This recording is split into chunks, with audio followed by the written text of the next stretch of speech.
Assalamualaikum warahmatullahi wabarakatuh. Alhamdulillah wassalatu wassalamu ala rasulillah Sayyidina Muhammad ibni Abdillah wa ala alihi wa sahbihi wa mawala amma ba'd. Selamat malam kepada semua rekan, saudara-saudara, teman, kawan seperjuangan dan satu frekuensi, tentunya kepada para pecinta ilmu ya, para pemirsa pecinta ilmu yang setia di channel Ahmad Zaki Sena dalam kajian ilmu tasawuf, jati diri dan spiritual. Pada malam kali ini saya akan membahas tentang cara mengenal Allah dalam kajian keilmuannya, tahapan-tahapannya, maka akan saya jelaskan dalam kesempatan malam kali ini pada video ini. Sebagaimana kita berkewajiban untuk mengenal Allah, karena Allah sendiri di dalam hadis qudsinya itu menciptakan makhluk itu untuk agar dikenal. Allah itu agar dikenal, maka kita harus berusaha mengenal Allah. Dalam hadis qudsinya itu, kuntu kanzan mahfiyan fa ahbabtu li ay u'rifa fa khalaqtu khalqan li ay u'rifa falihada tabayyanal khalaqul insana li ma'rifati. Atau dalam kalimat hadis kalimat yang lain, kalau saya dilihatnya dari kitab Sirul Asrar Syekh Abdul Qadir, ada pula yang mengatakan atau kalimatnya itu kuntu kanzan mahfiyan fa aradtu an u'rafa fa khalaqtu khalqa liya'rifuni. Intinya sama saja. Kung tukang san mafian, sesungguhnya saya itu adalah perbendaharaan yang tersembunyi. Kung tukang san mafian fa ahbabtu li ay u'rifa, saya ingin dikenal. Fa khalaqtu khalqa li ay u'rifa, maka saya menciptakan makhluk untuk dikenal. Falihada khalaqal insan li ma'rifati, maka ini adalah suatu keterangan bahwa Allah menciptakan manusia agar untuk li ma'rifati, agar untuk mengenalku, kata Allah, untuk Allah agar untuk dikenal. Pun pula dalam keterangan lain bahwa awwaluddin ma'rifatullah bil istiqon, pertama-tama kita menetapi dalam menjalani agama, dalam peribadatan, awal-awalnya itu adalah ma'rifatullah bil istiqon, mengenal Allah dengan seyakin-yakin, sebenar-benarnya atau hakul yakin. Maka pada kesempatan kali ini saya akan menjelaskan tahapan-tahapan cara mengenal Allah secara keilmuannya. Yang pertama adalah dengan metode filosofi, filsafat ya, alatnya itu filsafat, filosofi, dengan kajian bidang hukum kausalitas. Hukum kausalitas itu adalah sebab akibat. Nah, pun pula dalam kajian hukum kausalitas ini berarti kita mengenal Allah melalui makhluknya, melalui apa-apa yang telah diciptakan oleh Allah. Jadi hukum kausalitas itu segala sesuatu ada, pasti ada yang mengadakan. Itu hukum kausalitas atau hukum filosofi ya, menggunakan ilmu filsafat. Sesuatu ada, pasti ada yang mengadakan. Kita melihat ini ada aqua gelas, apakah ini ada dengan sendirinya? Tidak mungkin, suatu kemustahilan kalau aqua gelas itu ada dengan sendirinya. Bullshit atau hoax atau bohong kalau ada dengan sendirinya. Terus ini kopi, ini ada kopi ya, nggak mungkin kopi itu ada dengan sendirinya, atau gelas ini ada dengan sendirinya, pasti ada yang mengadakan. Kopi ini pun pasti ada yang membuat. Siapa yang membuatnya? Tadi saya, Mas Zaki, membuat kopi. Pasti ada yang membuatnya atau mengadakannya. Kita lihat lampu, pasti ada yang mengadakan. Kita melihat meja, pasti ada yang mengadakannya. Kita melihat bintang kalau malam ya, pasti ada yang mengadakannya. Nah, begitu pula pada suatu ketika dalam pencarian Tuhan oleh Nabi Ibrahim alaihissalam, ya, abal anbiya, bapaknya para nabi, itu ingin mencari dalam pencarian Tuhannya itu karena yakin bahwa Allah itu ada, tapi bingung siapa. Ternyata sampai-sampai ya pada suatu malam bintang dijadikan Tuhan, ternyata bintangnya tenggelam. Keluar lagi bulan dijadikan Tuhan, ternyata bulannya tenggelam.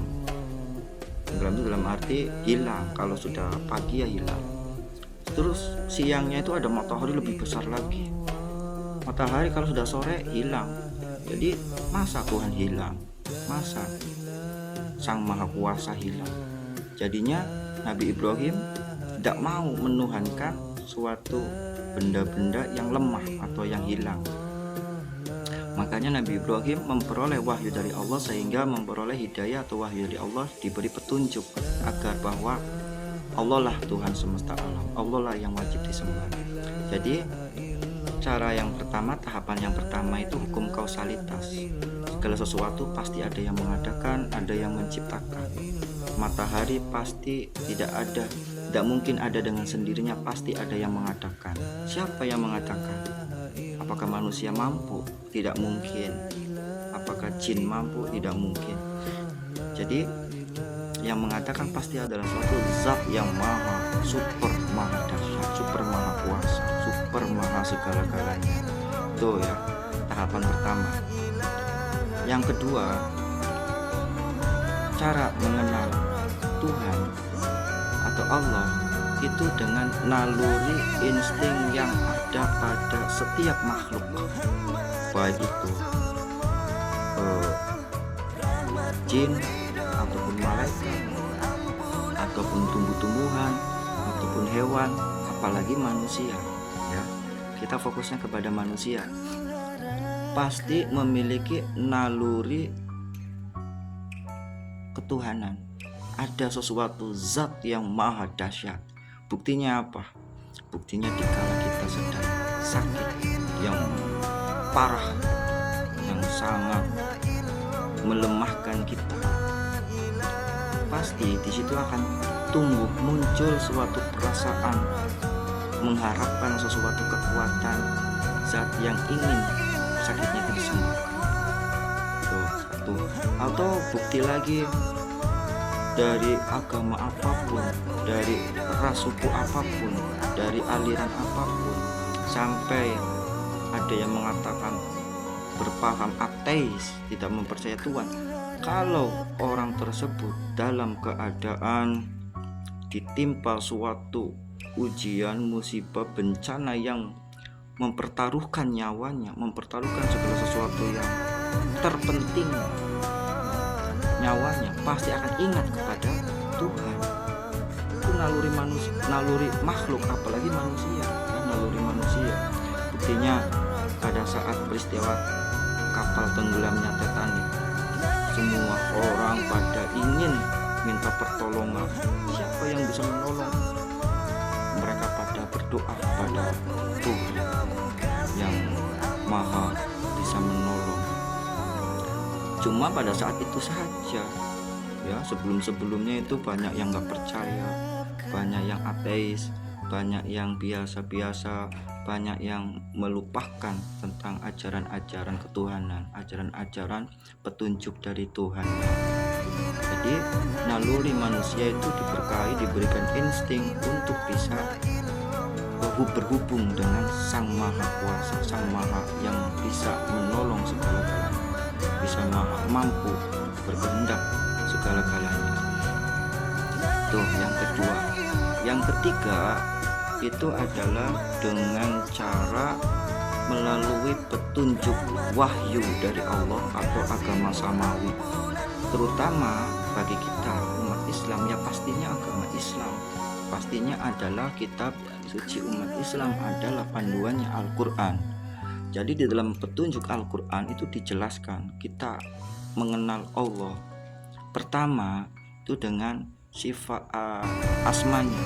Pertama dengan asmanya, sebagaimana di dalam Al-Quran kan telah dijelaskan yang berbunyi sesungguhnya Allah itu memiliki asmaul husna. Innalillahi asmaul husna fad'uhu biha wa dharul ladina yulhiduna fi asma'i. Sesungguhnya Allah itu memiliki nama-nama baik, maka kamu memintalah dengan nama-nama itu. Ya, ayat Al-Quran itu. Terus juga dalam hadis pula dijelaskan innalillahi tis'ata wa tis'aina isman mi'atan illa wahid atau ghairu wahid waman ahsaha dakhala jannah. Apa artinya? Sesungguhnya Allah itu memiliki tis'aina isman, 99 ya, 9 nama. Itu kalau di dalam Al-Quran, kalau dikumpulkan pada aslinya lebih banyak daripada itu. Cuma yang kita wajib mengerti, wajib tahu adalah 99. Mi'atan ghairu wahid atau illa wahid, 100 kurang 1. Nah, kenapa 100 kurang 1? Karena satunya itu adalah diambil untuk ismu zatnya Allah. Ismu zatnya Allah yang nanti akan ditanamkan kepada qalbul mukminin. Qalbul mukminin baitullah. Hatinya orang yang benar-benar beriman, benar-benar yakin, benar-benar percaya kepada Allah, maka disitulah sehingga sana baitullahnya Allah. Dalam arti apa? Dalam arti hati yang sudah suci, bersih, sudah jihadatun nafas, jihadun nafsi, maka di sini akan tumbuh, akan diberi keberkahan. Kiblatullah ya, kiblat jasadnya di Ka'bah, kiblat hakikinya di qalbul mukminin, dan di dalamnya itu memiliki kiblatullah Baitul Maqdis, kiblatullah ya Sidratul Muntaha, kiblatullah. Di dalamnya itu proses-proses ya, proses-proses tahapan-tahapan sampai ke mustawa alal ars, sehingga sananya arsnya atau sehingga sananya Allah, tajalinya Allah fi qalbul mukminin baitullah, dalam hati orang yang beriman. Nah, saya lagi masih membahas tentang tadi asma. Kita akan mengenal Allah melalui asmanya, nama-namanya ya. Wa huwas samiul alim. Allah Maha mendengar dan Maha mengetahui.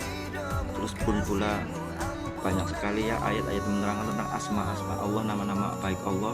Dalam surat Al-Hijr ayat ke-3 dijelaskan, Bismillahirrahmanirrahim. Huwallahu alladzi la ilaha illa huwal malikul quddusus salamul mu'minul muhaiminul azizul jabbar al-mutakabbir jabbarul mutakabbir subhanallahi amma yusyrikun.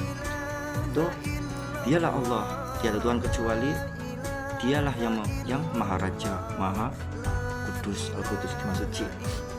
Masalah memberi keselamatan, al-mu'min memberi pengamanan, al-muhaimin memberikan penjagaan, al-aziz ya, al-aziz itu maha kuasa, maha perkasa, al-aziz, al-jabbar maha kuasa, al-mutakabbir maha memiliki keagungan, mutakabbir. Nah, di dalam Al-Quran banyak sekali asma-asmanya. Tinggal kita meyakini tidak, tinggal kita percaya apa tidak. Seperti itu. Nanti bagian biar mendalami mempercayainya, ada bagiannya lagi. Terus kita mengenal Allah dengan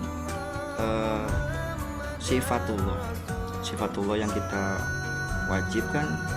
Ada sifat nafsiyah, ada sifat salbiyah, ada ma'ani maknawiyah. Sifat nafsiyah yaitu tentang keberadaan Allah. Tadi sudah dibahas tadi yang pertama tuh, bahwa Allah itu memang wajib ada. Segala sesuatu yang ada itu karena diciptakan. Siapa yang penciptanya? Itu Allah, wajib ada ya. Nafsiyah, wujud. Terus salbiyah, ridam wa mukhalafatul hawadisi qiyamuhu binafsi wahdaniyat itu adalah salbiyah untuk mensucikan Allah. Jangan sampai Allah itu disamakan dengan makhluknya, direndahkan, dikurangi keagungannya, ya, untuk mensucikan, mengagungkan Allah itu sifat salbiyah itu. Jangan sampai ada yang mengurangi sifat keagungan Allah. Jadi harus dibantah dengan sifat salbiyah. Sifat ma'ani, maknawiyah. Sifat ma'ani itu adalah sifat yang melekat pada diri Allah. Apa? Qudrat, irodat, ilmu, hayat, sama basor. Yang sudah melekat. Ya, kan melekat itu sudah wajib adanya. Terus maknawiyah yang menyertainya. Ya, yang menyertainya itu yang pasti berhubungan dengan ma'aninya, ya. Kayak contoh saya minum, ya, saya bisa minum dan bisa merasakan kesegaran air minum. Selanjutnya af'alullah. Kita harus mengenal af'alullah, itu dijelaskan pula dalam Al-Quran af'alullah. Nah, saya berbicara ini, apakah perbicaraan saya itu, waktu saya berbicara itu saya sendiri, kemampuan saya kan yang menghendaki kan Allah. Saya menggerakkan tangan ini, apakah saya pada saat saya bergerak itu saya yang bergerak, apa dengan izin Allah? Dengan izin Allah itu af'alullah, ya. Terus dalam Al-Quran itu dijelaskan, bismillahirrahmanirrahim, surat Al-Anfal ayat 17, Romaita itu romaita walakinnallaha roma. Surat Al-Anfal ayat 17. Ya. Pada saat kamu melemparnya, pada saat kamu melempar, walakinnallah, sesungguhnya, padahal sesungguhnya Allah lah yang melempar. Itu ayat sebelumnya itu pada saat kamu perang atau membunuh. Dikala kamu membunuh, pada saat kamu menebas atau membunuh, pada saat kamu membunuh, padahal bukanlah kamu yang membunuh, tapi Allah lah yang membunuh. Itu kan ayat-ayat yang pada saat perang itu ada yang melempar, ada yang mengayunkan pedang. Pada saat mereka melempar, mereka mengayunkan pedang, terus orang-orang musuh Islam, musuh kaum muslimin itu terbunuh, bukan karena kita yang membunuh, tapi Allah lah yang membunuh. Itu namanya af'alullah. Lanjut lagi. Nah, yang keempat itu adalah mengenal Allah dengan ismu zatnya. Bagaimana tadi Asmaul Husna ada 99, tapi dalam keterangannya itu mi'atan ghairu wahid atau mi'atan illa wahid. Nah, wahid itu diumpetkan, disembunyikan untuk apa? Untuk asmaul zat, untuk asma zatnya apa? Dijelaskan di dalam Al-Quran surat atau ayat 14. Bismillahirrahmanirrahim. Innani anallahu la ilaha illa ana. Sesungguhnya saya Allah, kata Allahnya itu ya dalam Al-Quran surat atau ayat 14. Sesungguhnya saya itu adalah Allah. Jadi Allah menyatakan namanya oleh Allah sendiri. La ilaha illa ana. Tidak ada Tuhan kecuali sayanya namanya siapa? Allah tadi. Berarti Allah itu memiliki, Sang Maha Kuasa itu memiliki nama, yaitu Allah. Kenapa bisa tahu? Karena tadi Allah yang menjelaskan di dalam Al-Quran surat At-Taha ayat 14. Berarti ismu zatnya Allah itu adalah Allah, ism jalal, ism isbat, ism agung, ism zat itu. Tapi di dalam kita mengenal dengan menggunakan ismu zat tidak akan bisa, kecuali beberapa ketentuan. Ada 3 ketentuan. Yang pertama, ketentuannya harus mengamalkan Islam yang kafah. Harus mengamalkan Islam yang kafah itu apa? Dalam Al-Quran, ya ayyuhalladzina amanu dkhulu fi silmi kafah. Wahai orang yang beriman, masuklah kamu dalam Islam yang kafah. Ya. Jadi Allah itu mengajak kepada orang yang beriman agar masuk pada Islam yang kafah. Islam yang kafah itu terdiri dari iman, Islam, ihsan. Iman, belajar keimanan dengan ilmunya, akidah, aqaid, ya, usuluddin dan yang lain-lainnya. Terus pun pula Islam itu mengajarkan untuk tata cara kita beribadah kepada Allah, hukum-hukumnya, aturan-aturannya, ada haram, ada halal, ada sunnah, ada wajib, harus harus diterapkan. Islam membahas tentang hukum-hukum Allah di dalam ilmu fikih beberapa madhab, itu harus diterapkan.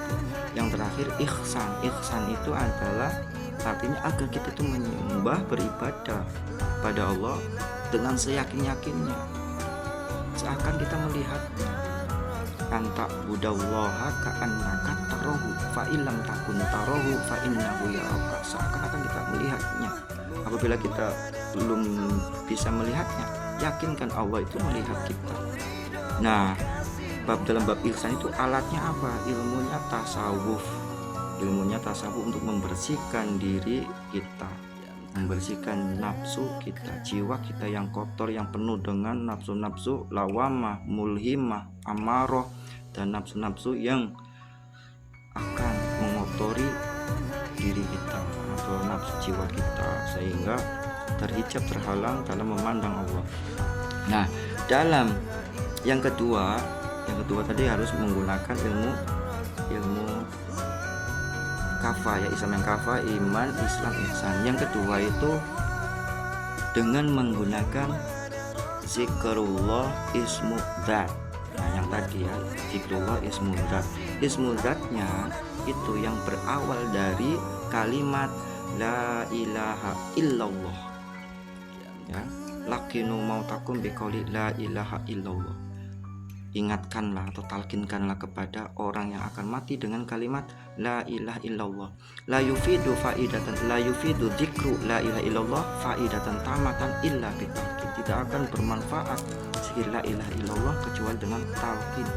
Zikir ditanam melalui guru mursyid, guru wali yang mursyida, guru yang sudah sampai kepada Allah, sudah ruhnya bersih, yang akan mengantarkan jiwa-jiwa kita, yang akan mendidik jiwa-jiwa kita yang masih kotor untuk dihantarkan pulang kepada Allah.